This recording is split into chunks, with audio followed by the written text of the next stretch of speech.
There can be no denying that we are on a strategic inflection point on our planet. McKinsey Global Institute has produced a discussion paper asking the question if the world is on the cusp of a new era. The paper traces life post-World War II that gathered momentum for the industrialization and globalization processes to the current day when we have arrived at the point of commercialization, or what they call the era of the markets.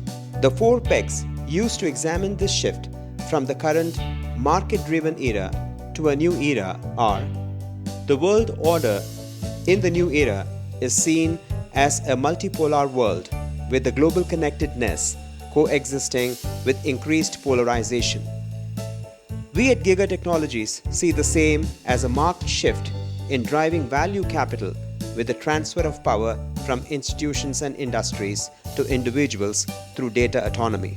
Technology platforms are transversal in nature, which we at Giga Technologies interpret as the connectedness between environment, education, health, wealth, mobility, technology, and governance, resulting in delivering intellectual capital.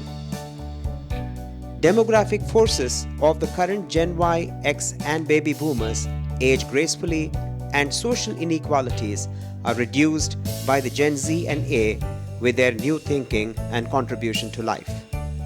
This is the outcome of a concerted effort to develop human capital for the disrupting world order driven by technology platforms in the context of the future of work. The 4th peg of outgrowing debt globally and operating on a unified balance sheet is interpreted by Giga Technologies as finding financial capital at the cusp of the above 3 capitals: value, intellectual, and human. See it as an inflection or a tipping point. There is a need to address this universally with urgency in every sphere of life. In this episode, we examine this new era through the lens of Sriram Khare, resident editor at Deccan Chronicle. He started his career as a full-time journalist, and his writings have been featured in the Indian Express, the Deccan Chronicle, the Hindu, the Guardian, and the New York Times. He has been part of a startup as well as worked in the corporate world with technology companies such as Satyam, TCS, and ISB before returning back to journalism with Deccan Chronicle. He is the author of bestsellers such as The Autobiography of a Mad Nation and The Spiritual Supermarket. Hi friends, I am extremely privileged to have Mr. Sriram Khare, resident editor of Deccan Chronicle, as my featured guest today.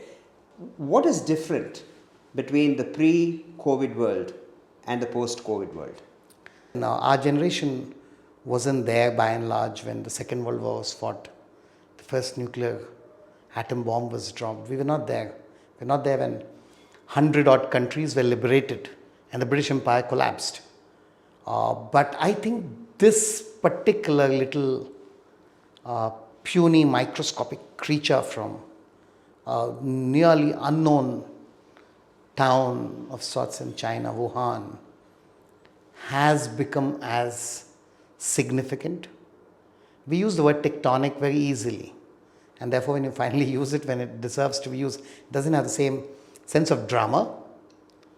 Nothing, I believe, in our lifetimes has been as profound, deeply impactful, leading to greater, more intense collective introspection across the planet as just this.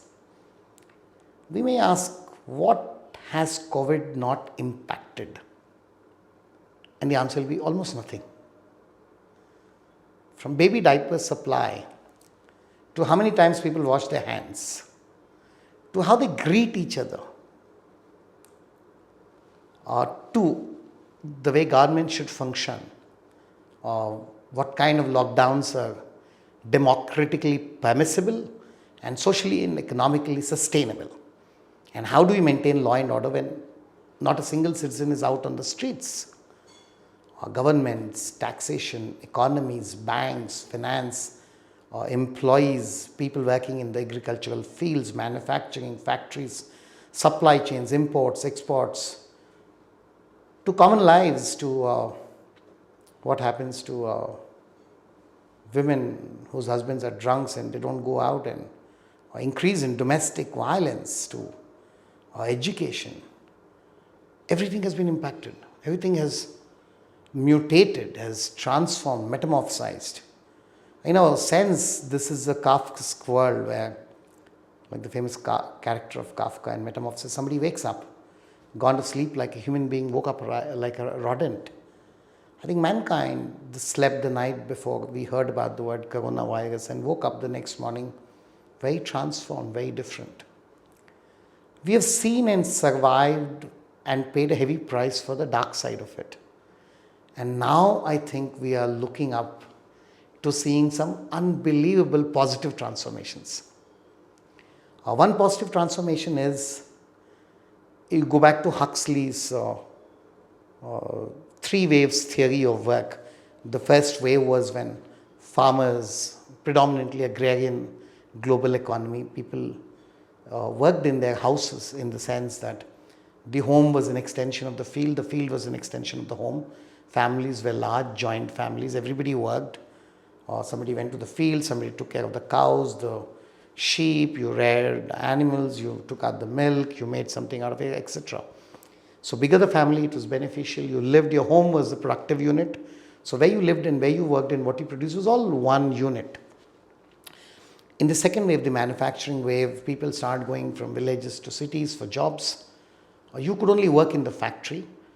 You were unproductive, so to say, without the factory, the assembly line, the tools, the gadgets, and those were very capital intensive. So means of production was controlled in a sense. And that's where the whole socialist, capitalist confrontation ideologically that marked a century of ours. In the third wave, what's happening is some people have the ability to create virtually. A lot of people have a ability to consume digitally. Each one of us can make a digital creator versus consumer context for ourselves. Do I consume more or create more? That's one thing. Then there's also a social stratification getting intertwined with this fascinating possibility. You could work virtually. A lot of people who will watch this video can work virtually. HR people, finance people, tech people for sure, people in technology. But the person who brings your food, he's a digital citizen, takes orders from a restaurant and brings it to your house. But he has to operate in offline mode. That can't be done digitally. Of course, they're talking of drones and all that. That's right. Other kind of. It's not digital delivery, but it's physical delivery done without using human beings as the delivery mechanism. And I've just started seeing the first set of robotic deliveries, but on scale. But you have, at least in India, people who deliver. Right. Your Uber driver for sure has to, or he or she has to pick you up from a point, and they can't do it. Of course, you will say driverless cars. So there's automation of jobs. That's a different thing. But so there are two sets of people who are able to create and consume. More than consumption, creation, work in offline modes, etc. For them, post-COVID world, they are the new elite. If you cannot create digitally, if you cannot create and deliver your work digitally without physical movement, you are the new unempowered have-not of sorts in this world. Their lot may be better off. You can see them earning more than before, which is fascinating, which is very positive, but they're unempowered or relatively less empowered than those of us who can deliver digitally. Digitization has been evolving. Post-COVID, I think it's like a set of three or four things. Internet was born approximately early to mid-90s and spread across the world. Then came the mobile phone, which could then integrate internet. And now COVID has given that kind of a real-life context to reimagine the world of the future. In our existential context, the narrative is along social capital. This social capital is nothing but financial capital.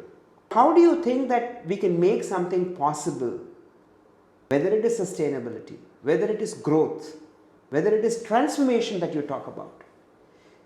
How can it become impacting for a much larger audience rather than a few who have always been impacted one way or the other? One of the simple questions that have occupied the minds of political leadership, for example, how do I enhance the value that each individual citizen can create?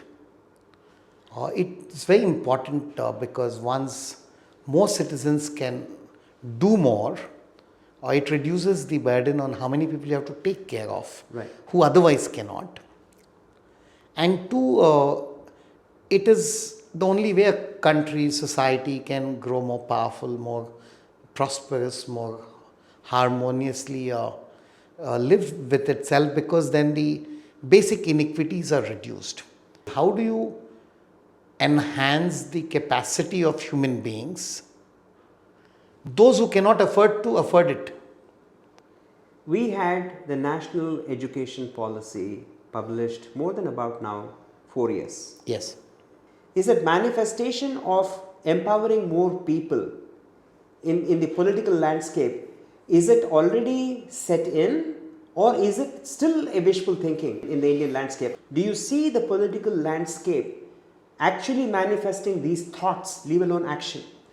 Does the polity of this country have in itself a desire to uplift the lot of mankind, of people, of their own electorate? The answer is yes, without a doubt, yes. Okay. Do they know how to go about it?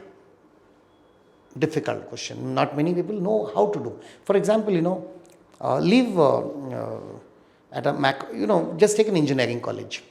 The engineers that come out of an engineering college in India, I'm sure from the parents who invest in that, from the dean who runs the college, the teachers there, to the government, would like these two people who are anyway into the college, finish their education, to come out and be better engineers. I don't think anybody would want deliberately to have bad engineers or unqualified engineers who have certificates to that effect. But do we have a way to make them better? Are we invested through action to make sure that every single product that comes out of any context? So this whole collective commitment to excellence is very, very suspect. It's not about our polity. We Indians, since the time we were born, the house we live in, the room we get to live in, the school we go, the road we walk, the market we go, the restaurant we go, everything is designed imperfectly, run by mediocres. The products and services you have yourself received are shoddy. So you don't have a natural sense of commitment to produce the best in the world. These buildings you spoke about in the Gurgaons and the Bangalores and the Hyderabad's, they were the first place where people were specifically told, you may be a mediocre from a mediocre context, but out here you come and do work for people who are very discerning, who want a higher qualities. That's when the word like world class was even heard. The offices became world class because it's serving to a different audience. Now people are working here, have started traveling, they are beginning to demand. So you're having world class housing in India, in pockets. Now there's schools to provide for these world class discerning citizens in India. Some of the services that you spoke of, the startups, these are the startups that copy an idea. So you have an Amazon, so you have a Flipkart, you have an Uber, you have an Ola, and so on and so forth. This is the beginning of it. Digital will not create a soul in India overnight that would make Indian entrepreneurs, techies, managers, policymakers say, oh, we were in the dark ages, let's make a renaissance. That won't happen. Incrementally, we will enhance our outcomes, our ambitions. Largely things are going in a context where any time you stop the clock and say, look back 10 years, in the 10 years you will find more people have walked out of poverty, more people have access to more material things, more people have access to greater opportunities for themselves by and large. More people are having aspirations which were higher than before, with a more pragmatic chance of success. Does that still make all of India one mega California, or Silicon Valley, or New York, or London? No, no. Was never that was our flawed interpretation of what this journey was about. It's a very convenient reduction. That's not the way things work. But I believe today in India where almost every Indian has a mobile phone in hand. An India in which last 20 years or more, we have conquered absolute poverty where nobody's died because of hunger. When we have spoken about the theory of development purely from the point of view of consumption, which means that you created these big factories, and when these big factories produce those goods then were sold to people, people bought it, and therefore profit was made, economic growth happened. Those goods, those services were consumed by a very small population, a fraction of the larger pie. Privileged, semi-privileged. There is a large population that did not have access and continues not to have access. But they are increasingly becoming more demanding. They were not demanding in the past. Now, economic theory says that you have to create in order to consume. But whether it is the Indian government, the budgets that we talk about, they don't have budgetary allocation for creation. What is the purpose of government? The purpose of government is basically to create the infrastructure for growth. That is why you elect people in a democracy who are able to frame policies, procedures, principles and governance. But that governance needs to be based on sound economic philosophies, and that philosophy of consumption is no longer valid.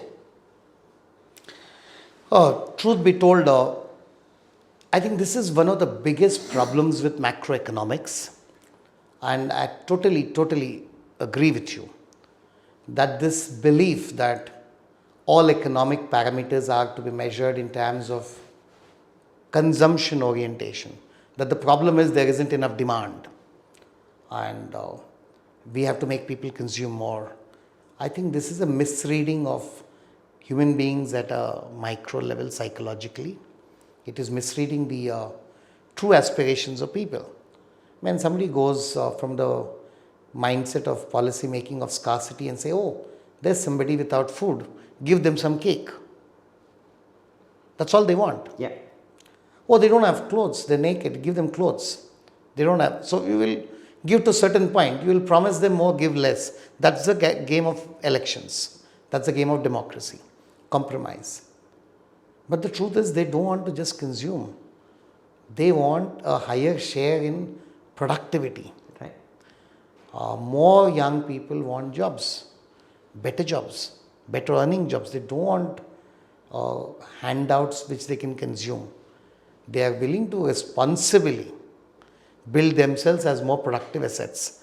Today the problem is how do we create that kind of an opportunity for a billion odd in the backdrop of economists trying to say that it's all about consumption. But the truth also is growing consumption also will showcase to you, since they've actually got something to consume, it's not completely given by somebody, they've earned a fair portion of it. So as much as consumption, as indicators of consumption, for example, every person who has a mobile phone, yes, they're consuming a lot of YouTube videos, but many of them have started creating their own nonsense, if you like. Right.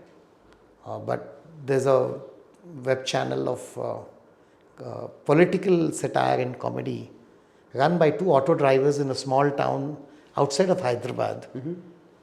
That has a 10 rupee subscription fees and has over 1 million subscribers. Right. Enormous unthinkable, right? Right. So they will imitate. See, demonstration effect works, you know. In the past, what's happened is the elite was defined. If you take Indian context, till 1991, the Indian elite had opportunity, access to consume in a country of poverty. Right. And therefore, the poorer people looked up to the rich people and say, they have a camera, we don't have a camera. They have a car, we don't have a car. We can't have a car. They have a telephone, we can't have a telephone, etc. From 1991 in India and in different countries at different times, in the last 3 decades, enormous transition has happened. Even if you call it wrong, and I think it is largely wrong, the consumption oriented analysis has still created a world where certain socially desirable, politically desirable objectives have been met. They were crucial objectives. The fact that nobody dies of hunger in India for over 20 years is a very significant goal. It's not the end of it. Similarly, now we are moving into a context where responsible consumption is the new symbol of elitedom. Today, most middle classes are fat and most rich people are fit.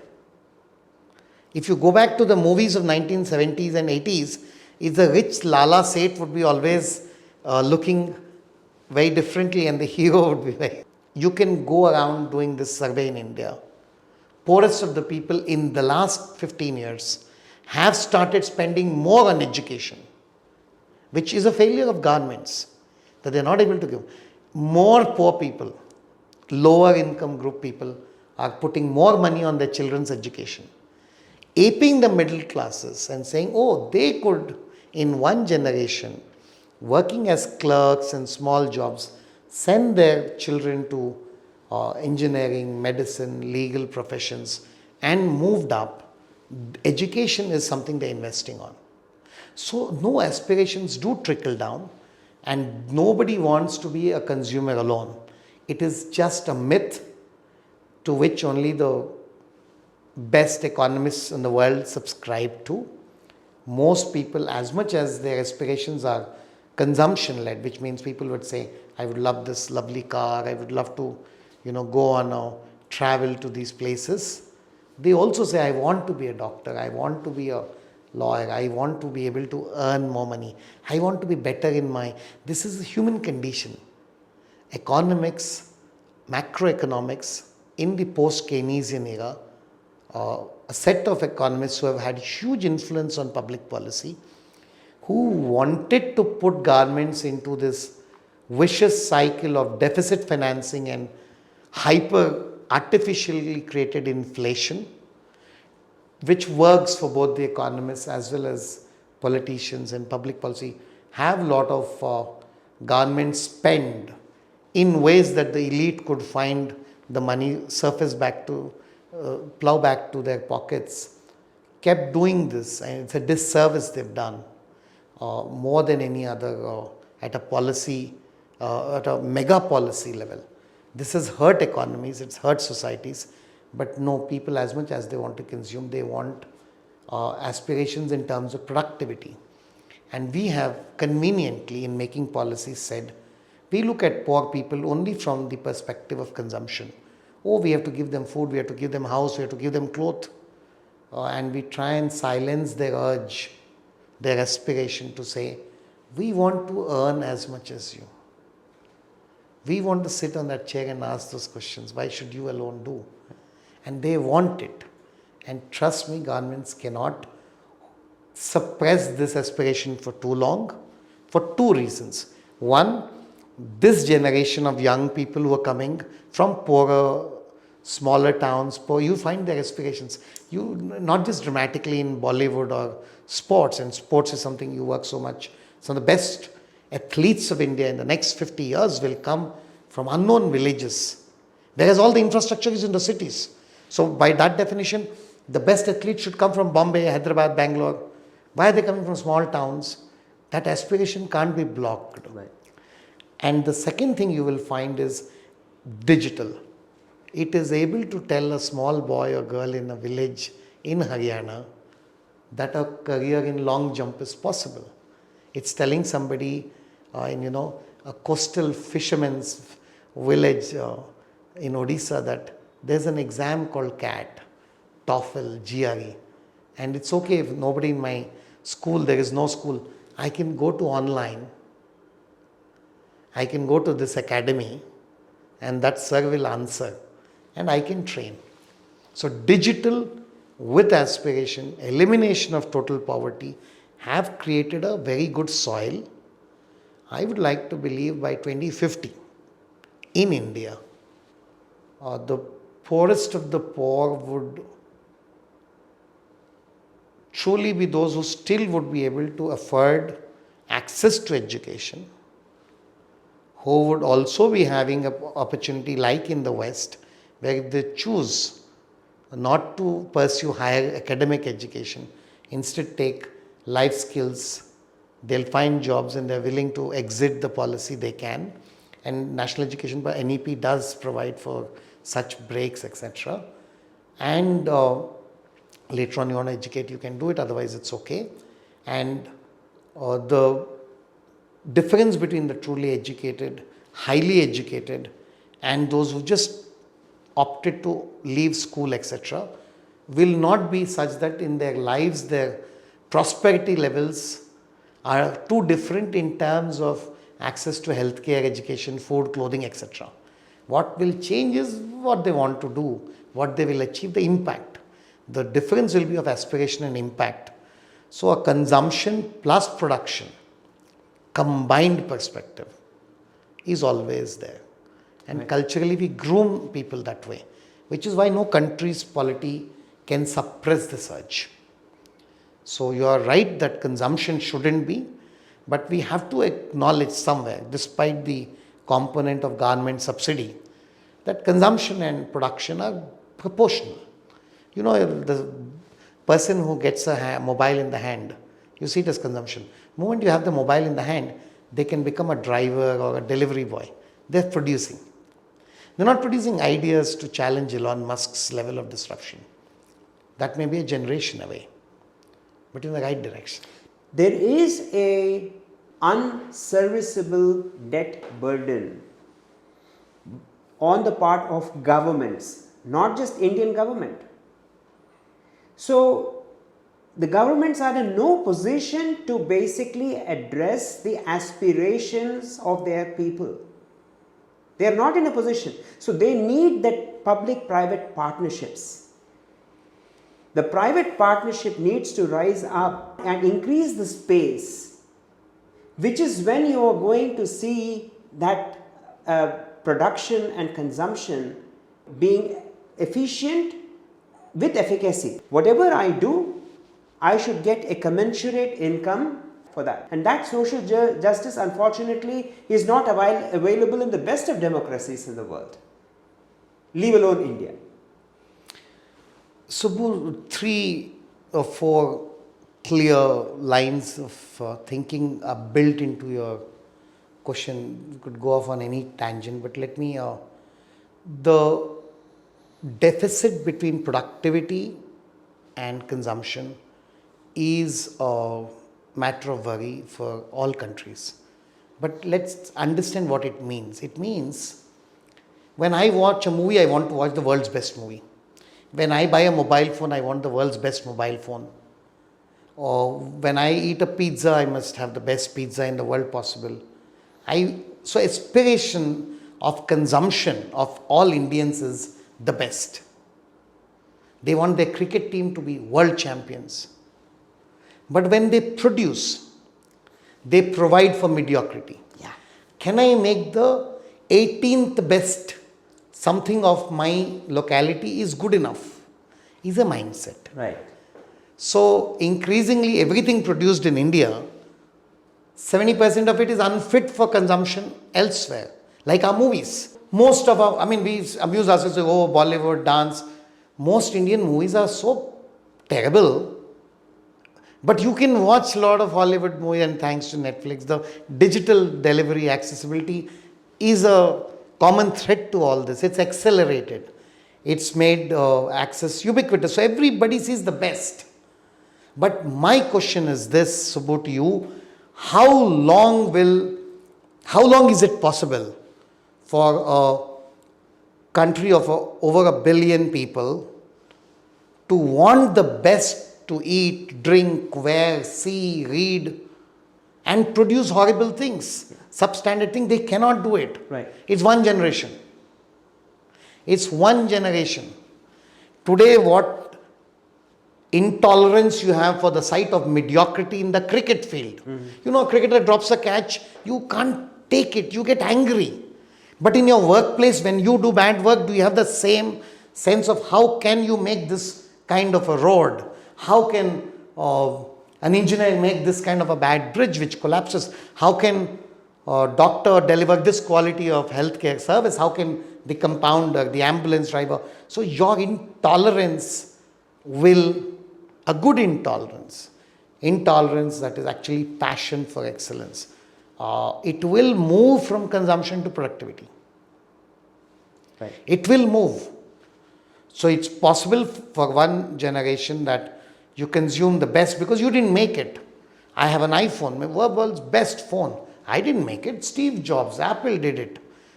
Something like that will push some self-respect into me. I consume furniture from IKEA. I consume telecom solutions from Samsung or Apple, or I consume cars from Mercedes or BMW or whoever. The pen you would wear is a Mont Blanc, or a watch is a Breguet or whatever. How long will you consume all this and then want to produce horrible stuff? So I believe it will change. One generation, not more. So recently you have been to certain rural parts of India, midterm elections here in the state. In your office every day, I'm sure you hear stories of unicorns, startups, wealth creation, parties that celebrate entrepreneurship. And then you went and you saw 3 political candidates or 3 political parties rough it out to make a point. And you spent considerable amount of time there. Can you compare these two and paint a picture? Firstly, anybody who lives in any Indian city, I would recommend them to go to at least 1 or 2 villages once a month. And it will be good education about your own country. When you talk about India, it's good. The most fascinating thing I found, and I've been to a village as early as 1980-81 in my life, villages which were not connected, no roads, no water supply, no electricity at all. 2 villages today. It's extraordinary transformation.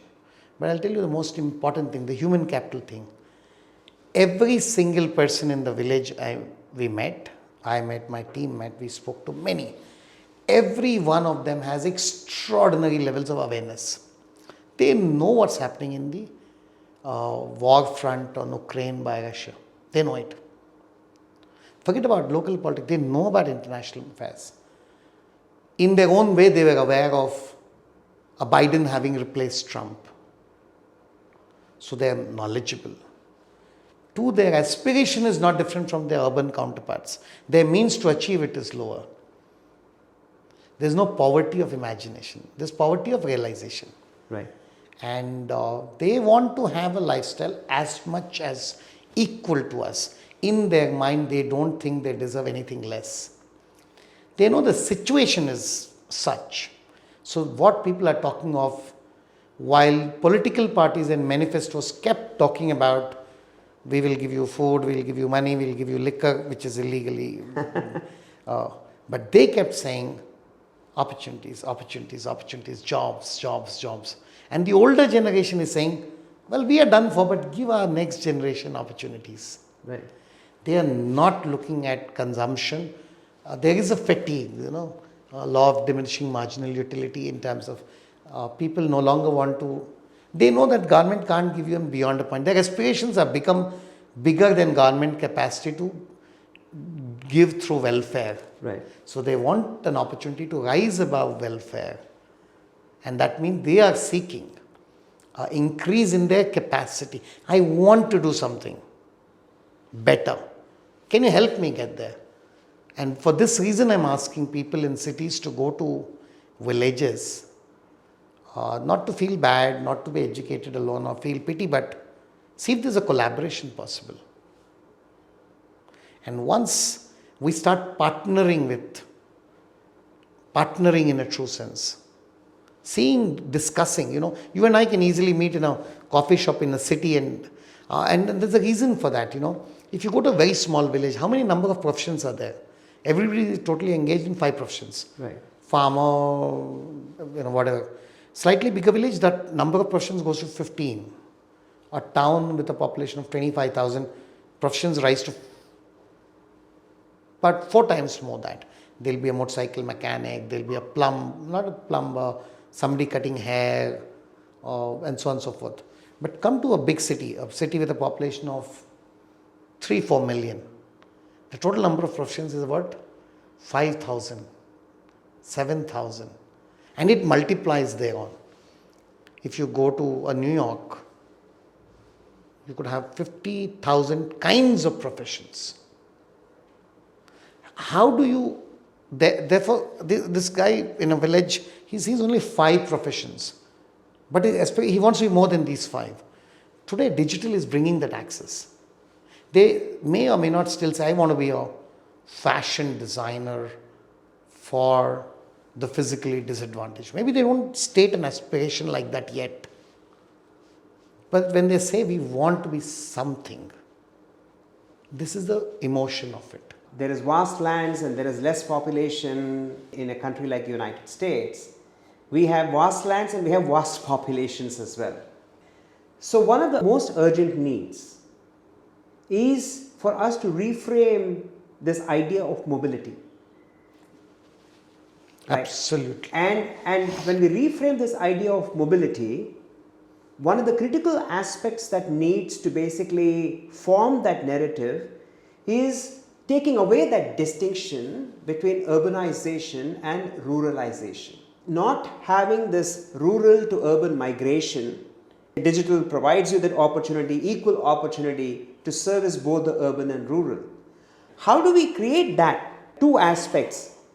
One is the reframing of mobility and then taking away that distinction, because that distinction does not make meaning in India anymore between urban and rural. In digital, again, you can consume digitally and you can create digitally. Most people in villages in India who have access to a phone still are, because of the limitations of professions and lack of skills and knowledge, unable to create anything which can be digitally transmitted. Right. So you grow paddy, wheat, fruits, farming predominantly, those very old professions. The problem is in city you can have what I call new professions. For example, there is somebody called a drone flyer. This drone flyer profession was born 4 or 5 years ago. In village, every profession is centuries old. Right. So new professions don't go there. That productivity doesn't go there unless they come to the city. That is the whole context of.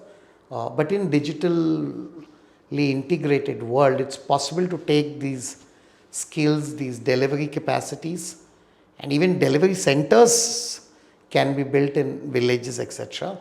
And I believe it will happen because of the reason that our societies are so badly designed. Right.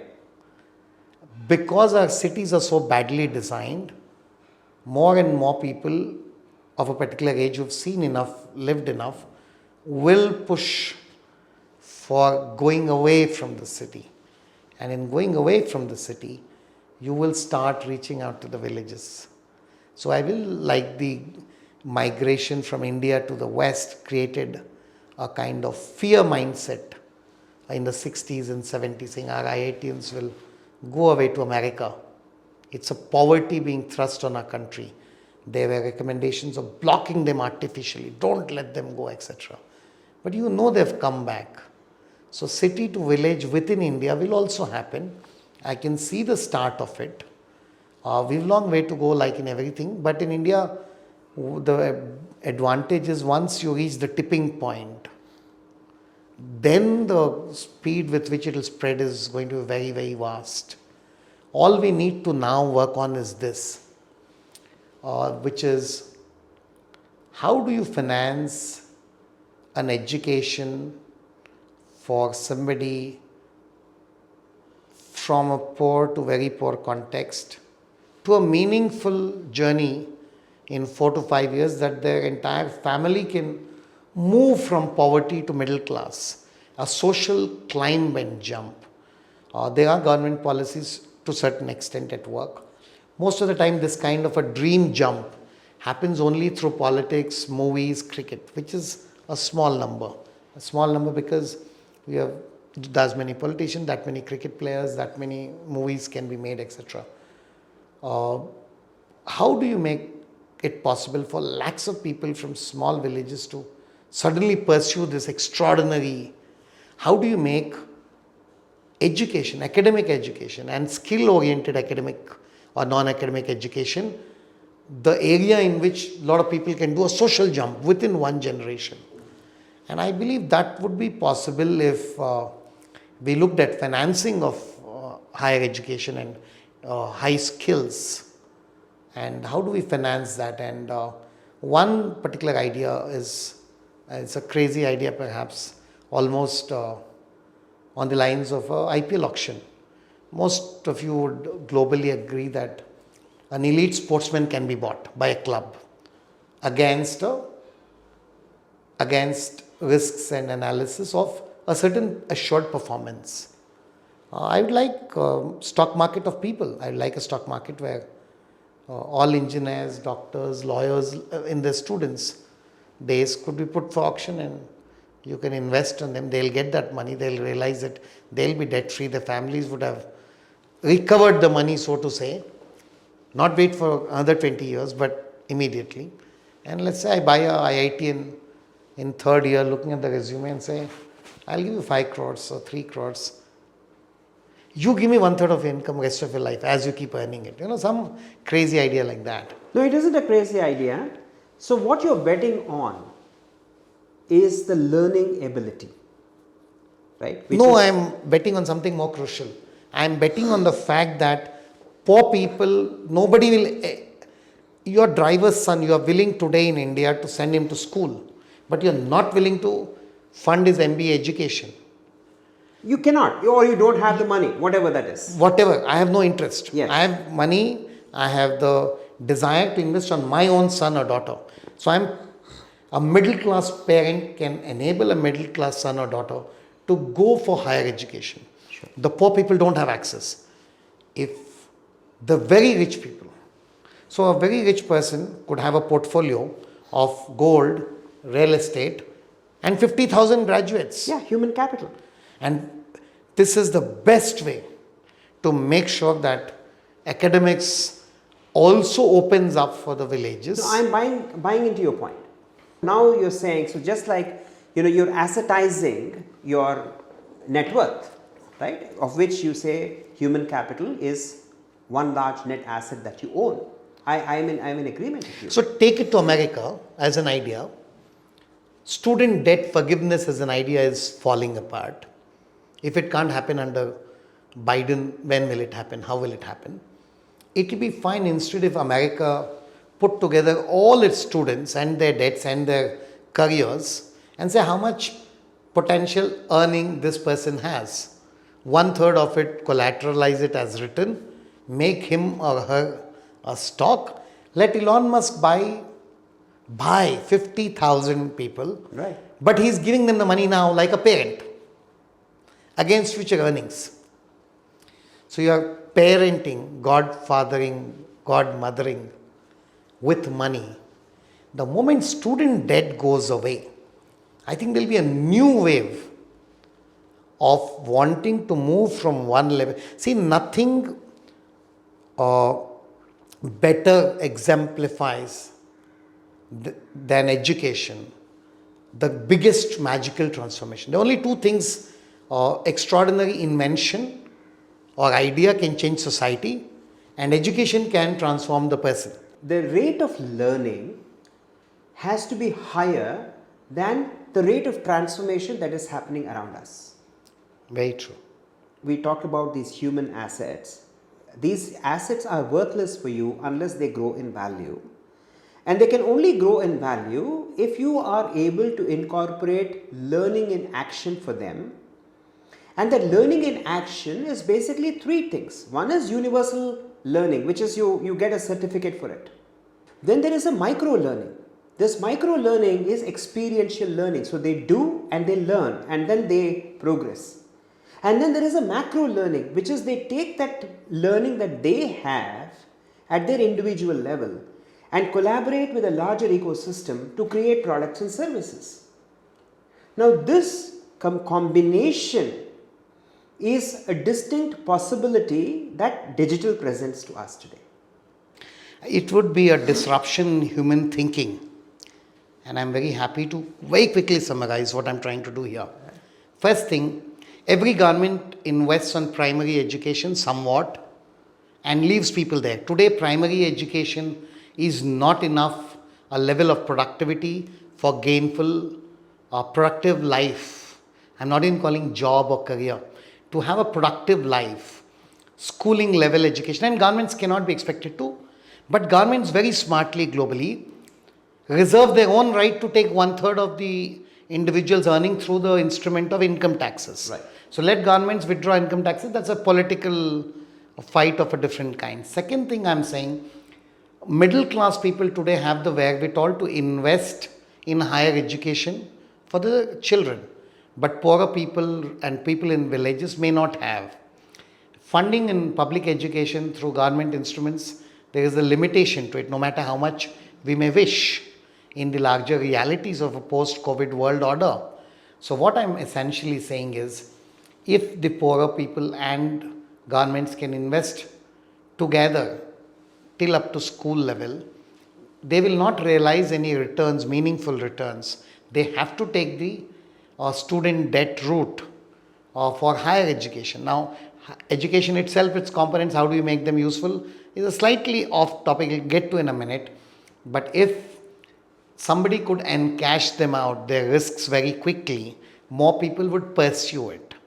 And the moment you have aspiration and access meet with the practical sign off of a check, we are talking of transforming human life on planet Earth, because instead of at one point of time 5,000, 10,000 people thinking of the problems of the world, if you could have millions of youth aligned with access, and imagine a 20-year-old engineer today gets $1 million from an Elon Musk or a Bill Gates.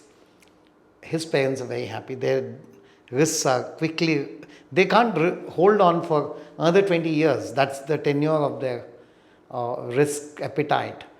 They are happy, they've cashed out, they have booked their profits. With this kind of a patronage, what can be created is extraordinary. In other words, I'm saying, if you take the list of the Forbes billionaires and their next massive investment is not on land, factories, or even startup ideas, but people, in the way you have football players, basketball players, and cricketers being invested upon, trained, groomed, these people can fill in the gaps of the formal education, higher education included, with real life skills to not just give them good solid returns, but to become the most productive citizens of the planet Earth. And it doesn't matter where these people are because of digital. We are talking truly of a fascinating changed world order, where the only things that give the highest amount of wealth creating power to people, no matter who those people are, is ideas. This is creating a premium on intellectual property over conventional forms of property, which is land, natural resources often inherited or acquired through political power. This is the kind of shift we're talking about.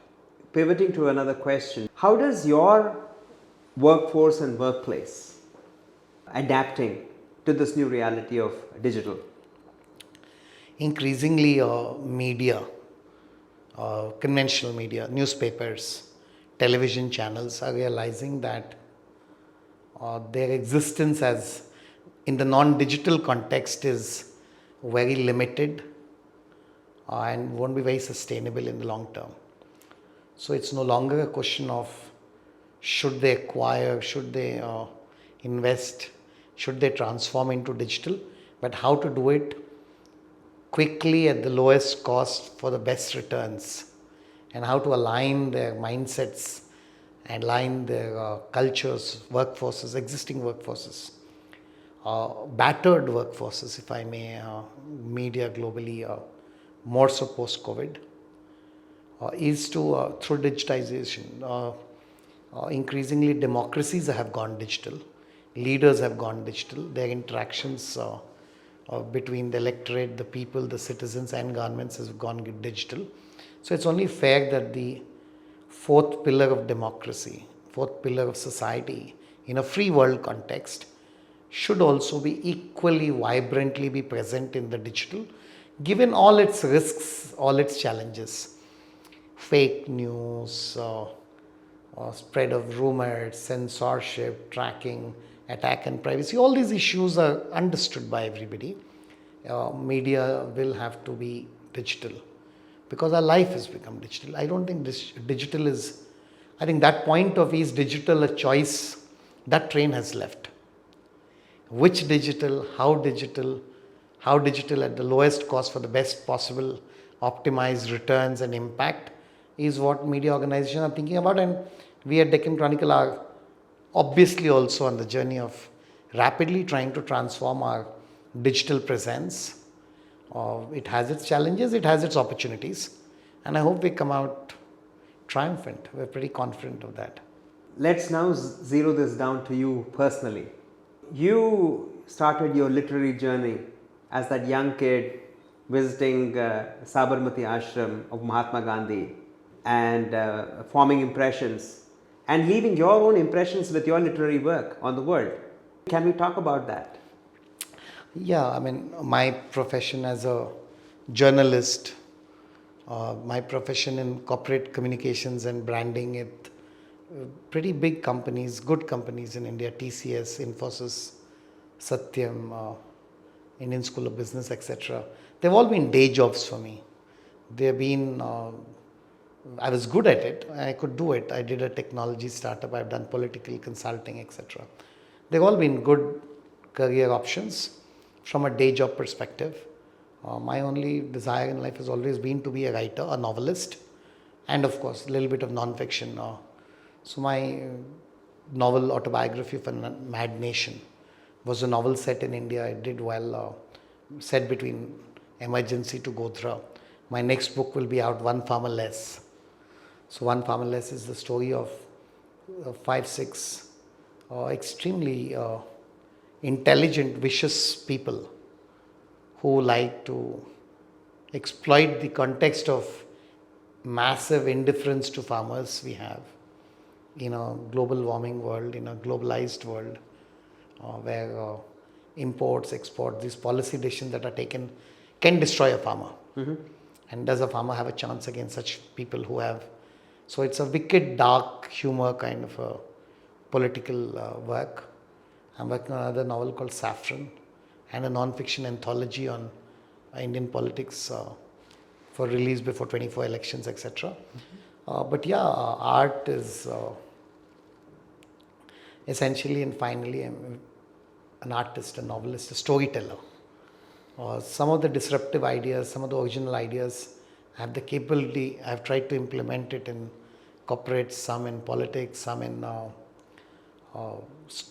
stories like these or interviews like these, and constantly, so idea producer, that's who you are. And I feel nice to live in a world where there's a greater premium for ideas. The speed of impact of ideas has become fast. So when a philosopher like Aristotle did his work, the idea lived very long, thousands of years. It's still foundation of Western civilization. But ideas also took a very long time to influence. Today, I think ideas reaching action and implementation and impacting lives, and is very quick. So it's fascinating to live in what I truly see is a digitized world order in which ideas are negotiating. And every human being is an idea. Mahatma Gandhi was an idea that a non-violent struggle is effective against an empire. Bhagat Singh was an idea that a revolutionary spark challenging an empire could be an emotional inspiration for generations to come. Bill Gates is an idea that idea with technology can really make the biggest difference. If you see Mark Zuckerberg, an idea. Elon Musk is an idea at work, personification of an abstract idea. So each human being has to today ask themselves, if you were to describe yourself not in terms of your identity, your gender, your age, but who are you as an idea? What is the idea you are representing? What is the idea your life's work will mean? And how relevant your idea has become? And what kind of work you're doing to make your idea relevant and impactful? I think I therefore like to hire people whose resumes summarize themselves as an idea itself. And everything adds up to an aligned action along that idea. Without being a buskiller, your stories, do they see that transformation from exploitation to empowerment? Partly. Every person will not get empowered.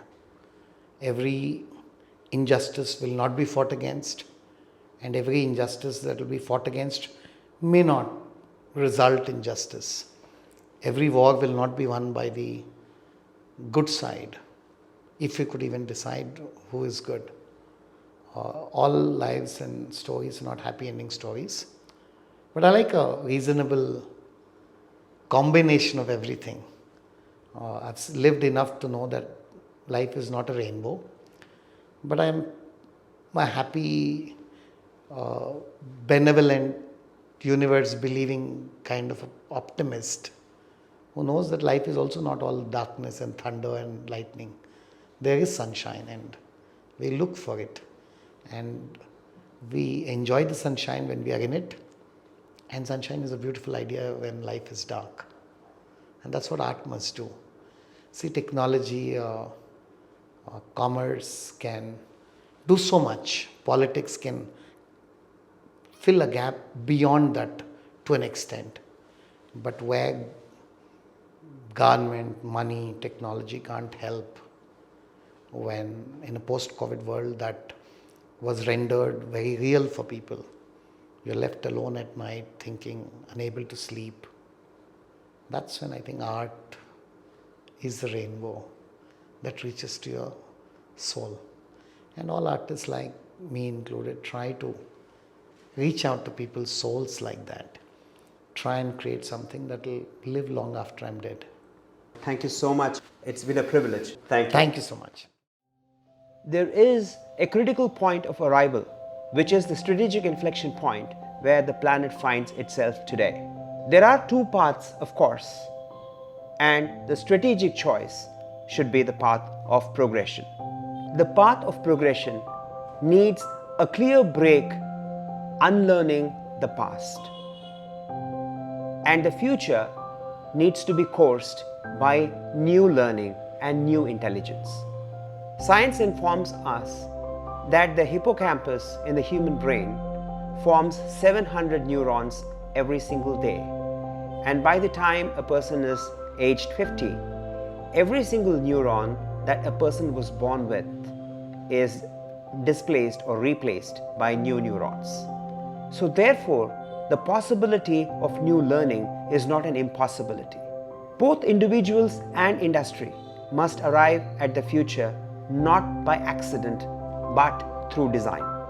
The new era should be marked by a conscious shift of structure from exploitation to empowerment, building access to automation, and connecting creation to consumption with value.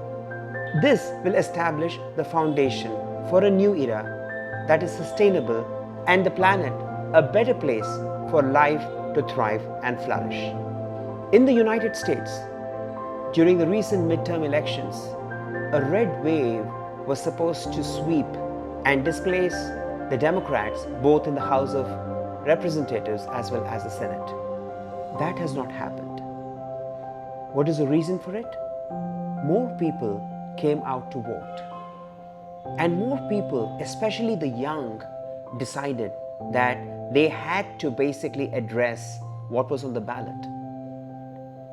Issues such as democracy, abortion rights, healthcare, education were all on the ballot.